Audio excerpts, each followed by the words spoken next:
अच्छा, मुझे लोग कहते हैं कि यार आप मुसलमान हैं। मैं कि बेशक।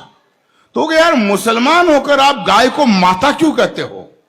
मैंने कहा यार प्रश्न तो तूने ठीक किया, लेकिन जवाब भी ठीक ही होगा। जब वो मुझसे पूछा गया कि आप गाय को माता क्यों कहते हो, तो मैंने कहा हम किसान के पुत्र हैं।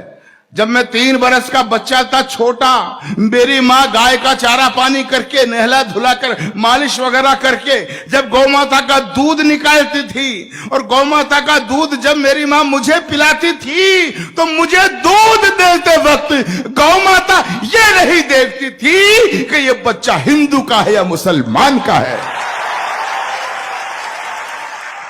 जब समान भाव से गौ माता मुझे दूध देती थी और मुझे कहते हुए ये फक्र होता है, उसी गौ माता का दूध जब मैंने पिया, मैं 56 किलो वजन में यूनिवर्सिटी में LLB करने गया, तो मित्रों आपको जानकर ये खुशी होगी, उसी गौ माता के दूध की वजह से मैं पूरे राजस्थान में कुश्ती का चैंपियन रहा हूं। यह मुझे फक्र है। युगों युगों से भरत भूमि की शान रही गौ माता है। इस मिट्टी के कण कण की पहचान रही गौ माता है। गौ माता है जिसका अमृत पी के खुद को खड़ा किया। गौ माता है जिसने हमको पाल पोष कर बड़ा किया। गौ माता है जिसकी चर्चा त्रिभुवन में पर्याप्त हुई। गौ माता है जो समुद्र मंथन से हमको प्राप्त हुई। गौ माता है जिसके निस्दिन गुरु वशिष्ठ गुण गाते थे। कृष्ण कन्हैया नटवर नागर जिसका यश दोहराते थे। हम ऐसी गौ माता को अब मुझे ताकत देना, मेरे संकल्प को हम ऐसी गौ माता को अब नहीं भटकने देंगे। और शीश भले कट जाए लेकिन गाय नहीं कटने देंगे। अरे भाई इतना हल्ला, मजा आ गया।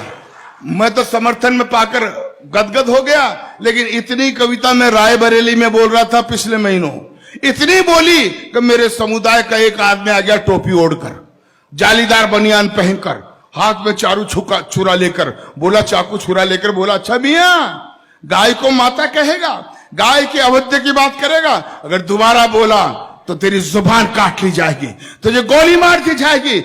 मित्रों वो मुझे धमकाते रहते हैं, लेकिन पूरा देश जानता है जब से मैंने कविता लिखी है मैं हर मंच पर इसे पढ़ता आ रहा हूं, और मुझे धमकाने वाले मेरा बाल भी बाका नहीं कर सके। क्यों? क्योंकि मैं अच्छी तरह से जानता हूं कि संकट कटे मिटे सब पीरा, जो सुमरे हनुमत बलबीरा।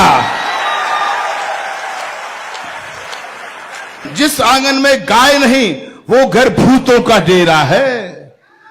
जिस आंगन में गाय नहीं रहता घनघोर अंधेरा है, और जिस आंगन में गाय नहीं वो घर भूतों का डेरा है। अरे जिस आंगन में गाय नहीं, अगली पंक्ति में समर्थन देना, जिस आंगन में गाय नहीं यमदूत वहां पर हंसते हैं, और जिस आंगन में गाय बंधी हो देव वहां जा बसते हैं। भाई मजा आ गया इस गौ माता की कविता को इतनी शिद्दत से आप सुन रहे हैं कि जिस आंगन में गाय नहीं रहता घनघोर अंधेरा है। जिस आंगन में गाय नहीं वो घर भूतों का डेरा है। जिस आंगन में गाय नहीं यमदूत वहां पर हंसते हैं। तो जिस घर में गौ माता हो वो घर फूले वो फलता है। जिस घर में गौ माता हो खुशियों का दीपक जलता है। जिस घर में गौ माता हो उस घर के भाग संवर जाते। गाय पूंछ को पकड़ लोग वैतरणी पार उतर जाते। तो गौधन का वध करने वाले, गौधन का वध करने वाले द्रोही कंस कहते हैं, और गौपालक के घर में बंसी नटवर शाम बजाते हैं।